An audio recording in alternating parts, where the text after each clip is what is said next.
기적은 일상의 신앙에서 비롯됩니다 라는 제목으로 함께 말씀을 나누겠습니다.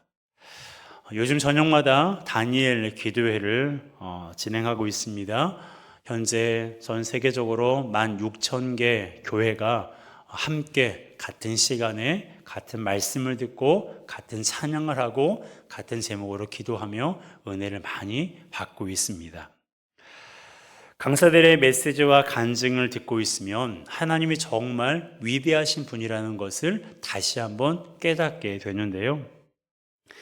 상견례 다음 날 전신 55%, 심재성 3도 화상을 입고도 그 몸에서 하나님의 사랑의 흔적을 느꼈다고 고백한 김수연 집사님이 계십니다. 21개국 24곳에서 해외 무료 진료 센터를 운영하며 의료 인프라가 없는 선교지에 복음과 치유를 전하고 있다는 이창우 장로님. 꿈도 희망도 없이 북한에서 살아가다가 십자가의 사랑을 경험하고 북한에 대한 원한이 사랑으로 바뀌었다는 강은정 자매님. 의료사업으로 승승장구하던 자신이 사기를 당하고 소송에 쫓기는 처지가 되었지만 동역자와 인간 천사를 보내셔서 다시 자신을 일으키셨다고 고백한 와플대학의 손정희 장로님. 깊은 광야의 시간 속에서도 고난이 우리와 함께 하시는 하나님을 깊이 경험하게 하는 축복의 통로라고 고백한 김용훈 목사님 등등. 우리는 이분들의 간증 속에서 하나님을 보게 됩니다. 하나님이 얼마나 사랑이 많으신 분인지, 하나님이 얼마나 위대하신 분인지 우리는 그들의 간증을 들으며 하나님을 보고 있습니다. 하나님께서 얼마나 위대하고 아름다운 분이라는 것을 우리가 듣는 이 다니엘 기도에 여러분 모두가 현장에서 그리고 온라인으로 함께 참여하기를 부탁드립니다. 더불어 이들에게 역사하신 하나님께서 우리 인생에도 동일하게 역사하실 거라는 기대감도 갖게 되는데요. 하지만 우리는 알고 있습니다. 하나님은 누구에게나 은혜를 베푸시지만 아무에게나 은혜를 베푸시는 분은 아니라는 것을 말입니다. 여러분, 하나님은 베푸실 만한 사람에게 은혜를 베푸시는 분이세요. 은혜를 사모하는 자를 만족해 하시는 분입니다.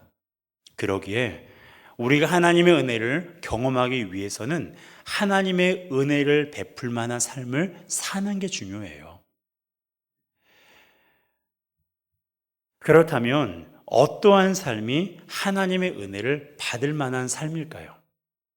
욥과 다니엘의 삶이 그것을 잘 보여주고 있습니다. 먼저 욥인데요. 욥을 생각하면 가장 먼저 떠올리는 것은 그가 겪은 극심한 고난일 거예요. 그가 고난을 당하기 전에는 행복하고 풍족한 삶을 살았던 사람이었습니다. 하지만 고난이 닥치자 하루아침에 모든 것을 잃었어요.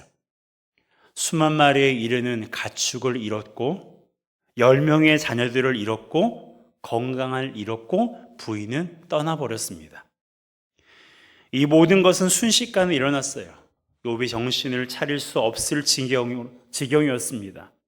그럼에도 불구하고 욥은 주신 분도 하나님이시고 가져가신 분도 하나님이시라는 믿음으로 하나님의 주권을 인정하며 믿음으로 찬송했습니다. 그랬더니 하나님께서 얼마 지나지 않아 한 수개월이 지났어요. 얼마 지나지 않아 이 고난의 시간을 멈추셨고 마침내 갑절의 은혜를 더하셨습니다. 여러분은 그 이유가 무엇이었을 거라고 생각하십니까? 물론 이것입니다 라고 단정 지을 수는 없어요. 우리는 하나님을 다 알 수 없거든요. 하나님은 우리가 단정 짓는 그 한 가지 이유만으로 은혜를 베푸시는 분은 아니에요. 성경을 보면 정말 이해할 수 없는 일들이 많이 있어요.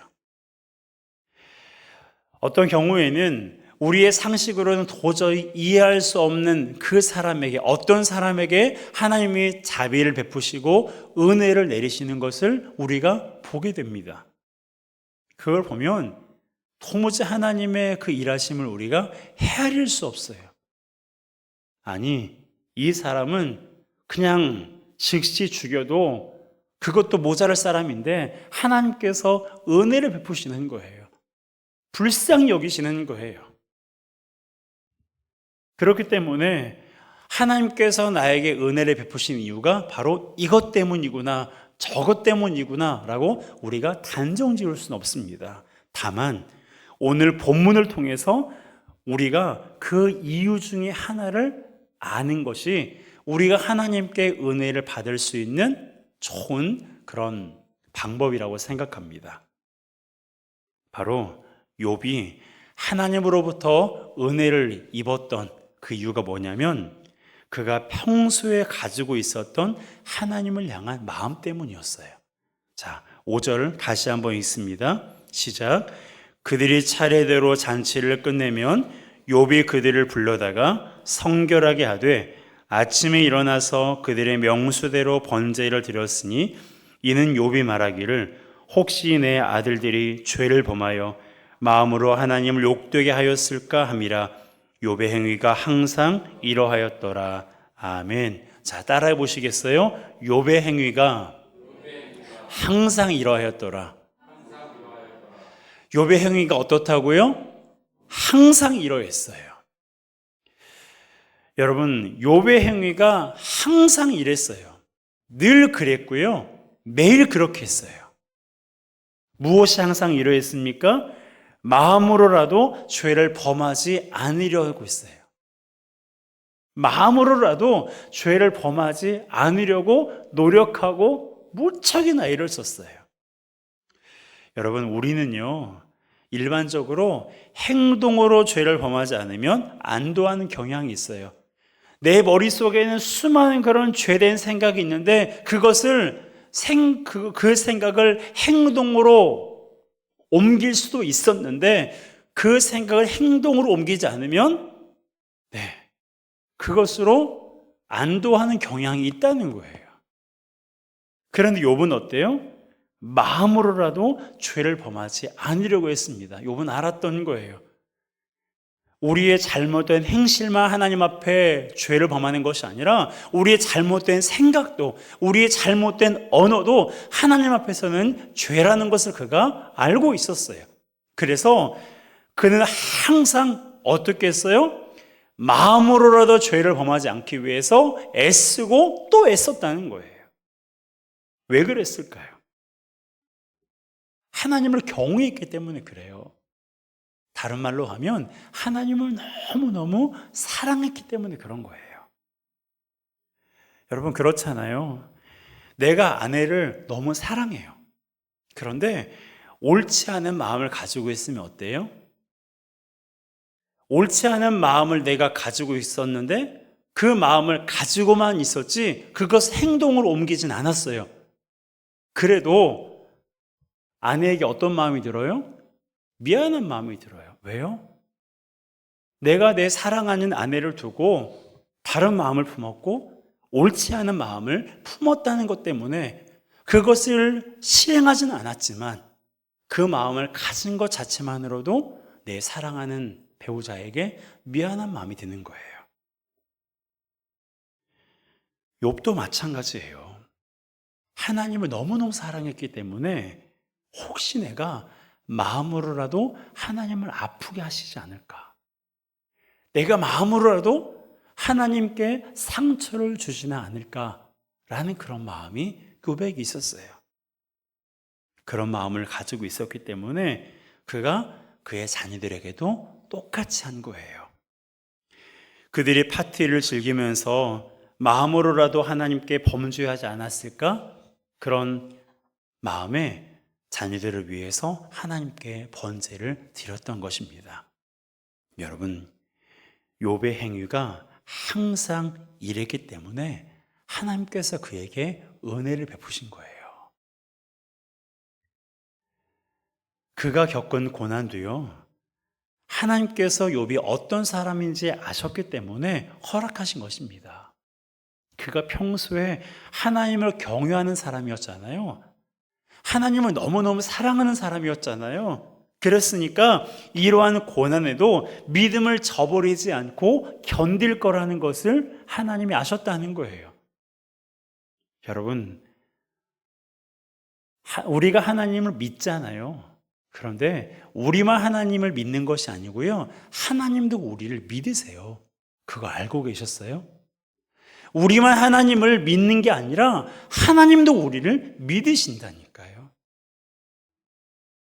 여러분, 내 가장 소중한 것을 아무에게나 우리가 맡길 수 있습니까? 없잖아요.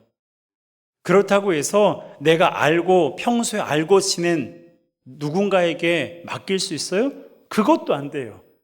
나에게 소중하면 소중할수록 내가 정말 신뢰하는 사람, 정말 내가 믿는 그 사람에게 나의 가장 소중한 것을 맡길 수 있잖아요. 하나님께 소중한 게 뭘까요?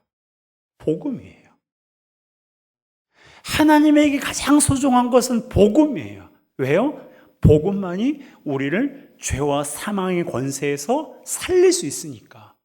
그런데 놀라운 것은 그 복음을 누구에게 맡겼어요? 여러분에게 맡겼어요. 우리에게 맡겼어요. 왜요? 우리를 믿으니까. 우리가 그렇게 할 것을 믿고 계시기 때문에 그런 거예요. 하나님이 욥에게 고난을 허락하신 것도 마찬가지예요. 하나님은 욥을 믿었어요. 그가 하나님을 평소에 사랑했던 사람이기 때문에, 평소에 그가 어떤 신앙생활을 하고 있었는지를 하나님께서 잘 알고 계셨기 때문에 이 고난에도 흔들리지 않고 하나님을 등지지 않고 끝까지 믿음을 지키고 견딜 거라는 것을 하나님이 아셨고 그를 믿은 거예요. 그러므로 우리가 평소에 어떻게 신앙생활을 하느냐에 따라서 고난을 견딜 수 있기도 하고 고난에 내몰될 수도 있습니다. 기왕이면 욥과 같이 평소에 하나님을 경외하는 마음을 가지고 살아가길 주님의 이름으로 축복합니다. 그래서 고난에 매몰되는 인생이 아니라 고난을 견디는 인생, 하나님께서 우리를 충분히 신뢰하심으로 우리에게 다가오는 그 고난을 이겨내게 하시고 갑절의 은혜를 베푸시는 그 하나님을 경험하는 우리 모두가 되었으면 좋겠습니다. 여러분, 욥은요 평소에 하나님을 사랑했어요. 그가 어떤 위기를 만났을 때 하나님을 찾았던 사람이 아니었어요. 우리가 앞서 읽었잖아요. 항상 이랬어요. 하나님을 생각하는 마음이 예나 지금이나 항상 똑같았어요. 그렇기 때문에 그가 고난을 만났을 때에도 그 마음 그대로 가지고 하나님 앞에 나아갈 수가 있었던 거예요. 이처럼 우리는 평소에 하나님 앞에 어떤 마음을 가지고 살아가느냐, 종교적인 그런 열심을 가지고 살아가는지, 아니면 정말 나를 죄와 사망의 권세에서 구원해 주신 구원의 하나님으로, 사랑의 하나님으로, 내 생명보다 더 귀하신 하나님으로 여기며 살아가고 있느냐, 그것이 우리가 이 땅에서 고난을 마주하는 그러한 모습이 될 것입니다. 원하는 것은 이 시간 예배하는 우리 모두가 하나님을 정말로 사랑하기를 주님의 이름으로 축복합니다. 하나님을 경외하시기를 주님의 이름으로 축복합니다. 그러한 삶을 살아갈 때에 욥과 같은 그런 극심한 고난 중에서도 하나님을 등지지 않고 오히려 하나님의 주권을 인정하며 하나님 우리에게 베푸실 은혜를 우리가 경험하게 될 것입니다. 다니엘도 마찬가지였어요. 두 번째는 다니엘인데요. 우리는 다니엘을 생각하면 그가 사자굴에서 살아나오고 바벨론의 포로로 왔다가 그 나라의 총리가 된 일을 떠올립니다. 하나님께서 그에게 참으로 놀라운 은혜를 베푸신 건데요. 그런데 하나님께서 다니엘에게 왜 그토록 놀라운 은혜를 베푸신 것일까요? 그곳에 다니엘의 세 친구들도 있었고, 그리고 성경에 기록되어 있지는 않지만 하나님을 생각하며 예루살렘을 향하여서 기도하는 사람들이 다니엘 말고도 있었을 텐데 왜 하나님은 다니엘에게 이러한 은혜를 베푸신 걸까요? 앞서 말씀대로 한 가지 이유는 아니에요.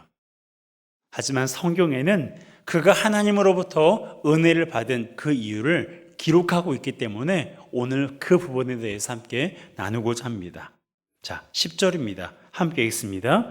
다니엘이 이 조서에 왕의 도장에 찍힌 것을 알고도 자기 집에 돌아가서는 윗방에 올라가 예루살렘으로 향한 창문을 열고 전에 하던 대로 하루 3번씩 무릎을 꿇고 기도하며 그의 하나님께 감사하였더라. 아멘. 자, 다니엘이 하나님 앞에 기도했는데요. 이때 다니엘의 나이가 80이 넘은 상황이었어요. 그리고 다니엘이 바벨론의 포로로 붙잡혀온 때는 20살도 채 되지 않는 때였습니다. 그러니까 20살도 채 되지 않은 고등학생 때 바벨론에 끌려왔던 다니엘이 이제 80이 넘은 노인이 되었어요. 이러한 오랜 시간이 지났음에도 불구하고 다니엘이 단 하루도 거르지 않았던 것이 있었어요. 그것이 무엇이었습니까? 성경에 보니까 하루 3번씩 무릎을 꿇고 기도한 거예요. 그리고 그 앞에 기가 막힌 말씀이 있죠. 전에 하던 대로. 다니엘은 전에 하던 대로 오늘도 하루 3번씩 무릎을 꿇고 하나님께 기도했습니다. 그것도 어떤 기도를 올려드렸어요? 감사의 기도를 올려드렸어요. 여러분, 우리는 자주 기도할 시간이 없다고 말해요. 기도할 시간을 마련해 저도 기도하지 않기도 합니다. 그러면서 하나님의 은혜는 받고 싶어 해요. 여러분, 기도는 주문이나 주술이 아닙니다. 기도는 관계예요. 우리가 하나님께 이야기하는 통로가 바로 기도고요. 하나님께서 우리에게 이야기하는 통로가 성경이고 말씀이에요. 그런데 통로가 꽉 막혀 있는데 은혜가 어떻게 흘러갈 수 있겠어요? 물론 하나님을 알지 못한 사람에게도 하나님 은혜를 베푸세요. 그런데 그런 은혜만 받고 싶진 않잖아요. 일반적인 은혜만 우리가 받고 싶진 않잖아요. 자녀라면, 그분의 백성이라면 보다 특별하고 보다 풍성하고 보다 많은 은혜를 우리가 누려야 되지 않겠습니까? 그럴 권리가 우리에게 있으니까요. 하지만 통로가 꽉 막혔어요. 내가 하나님께 가는 통로도 막혔고 하나님이 나에게 오시는 통로도 막혔어요. 그러니 어떻게 은혜가 흘러갈 수 있겠습니까? 은혜를 받으려면 통로가 뚫려야 돼요. 다시 말하면 하나님과의 관계가 회복이 되어야 됩니다. 다니엘은 그 관계가 회복이 되었을 뿐만 아니라 친밀했기 때문에 사자굴에 들어갈 수밖에 없는 상황에서도 기도를 멈추지 않았던 거예요. 평소에 기도하던 습관이 있었기 때문에 위기 가운데서도 기도를 쉬지 않았던 것입니다. 그런 다니엘이었기 때문에 하나님께서 은혜를 베푸신 거예요. 여러분 같으면 이런 사람에게 은혜를 베풀고 싶지 않으시겠어요? 마음이 변치 않고 늘 한결같이 사랑하고 기도하며 나아간 이 사람에게 여러분 같으면 뭐라도 주고 싶지 않겠습니까? 하나님의 마음이 바로 그런 거예요. 하나님을 사랑하지 않은 사람이 없어요. 하나님의 은혜를 베풀지 않은 사람이 없습니다. 하나님을 찾든 찾지 않든 하나님은 그들에게 은혜를 베푸세요. 하지만 하나님의 백성이라면, 하나님의 자녀라면 다른 사람에게 베푸는 그 은혜 정도에 만족할 게 아니라 보다 더 풍성한 은혜를 우리가 받을 수 있는 권리가 있음에도 불구하고 그 은혜를 누리지 못하고 있다는 거예요. 왜요? 막혀 있으니까. 가장 답답하신 분이 누굴까요? 여러분 답답하시죠? 기도했는데 응답이 안 되니까, 하나님께 아무리 믿음으로 살려고 노력했는데, 교회를 열심히 다녔는데, 봉사를 했는데, 수십 년간 교회를 다녔는데 내 삶에 아무런 변화도 없고 능력도 없고 은사도 나타나지 않고, 하나님, 다니엘 기도에 오는 강사들은 저렇게 하나같이 하나님을 자랑하고 간증하는데 나는 뭔가? 라는 그런 마음이 들지 않습니까?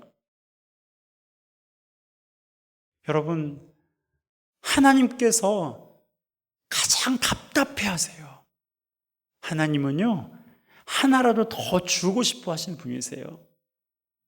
여러분의 자녀에게 뭐라도 하나 더 주고 싶잖아요.